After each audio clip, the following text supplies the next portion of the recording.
सबैभन्दा धेरै को रिसाउँछ तपाईहरुलाई थाहा छ? जसको मनमा दुःख र पीडा धेरै गुम्सिएर बसेको हुन्छ, त्यो मान्छे नि रिसाउने गर्छ।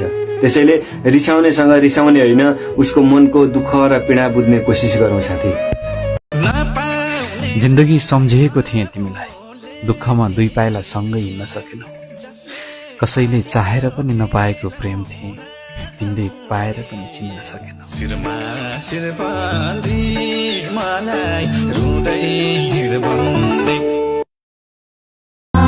म प्राय कसम खान्न, आज कसम खाएर भन्दैछु, म तिमीमा आजदेखि कुनै कुराको अधिकार खोज्ने छैन, कुनै कुराको रिजन खोज्ने छैन, कुनै कुराको अर्थ खोज्ने छैन। तिमीलाई जे गर्न मन लाग्छ गर। जाँदैछु तिमीदेखि टाढा आफ्नै मुटु छुटाएर।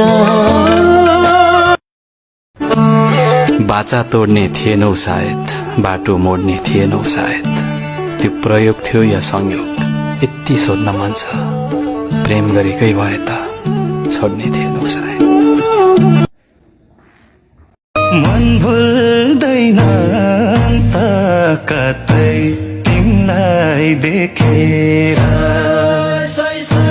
भोलि वचन मिठो तिम्रो राखौं क्या। हे अम्मा कसम अन्त मन खुले नि, तिम्रै हुमा जोसँग बोले नि। दादे हो बेटी राम्रो थाहाहरूको छ र। मेरो खुट्टा तान्दै मेरो पछाडि पछाडि कुरा काट्दै हिँड्ने दुई चारजना जामा लाउनेहरूको जय होस्, मेरो भए होस् नभए नहोस्, किनकि त जस्तो मान्छेहरूलाई त हाकथुक गरिन्छ, अगाडि बढिन्छ।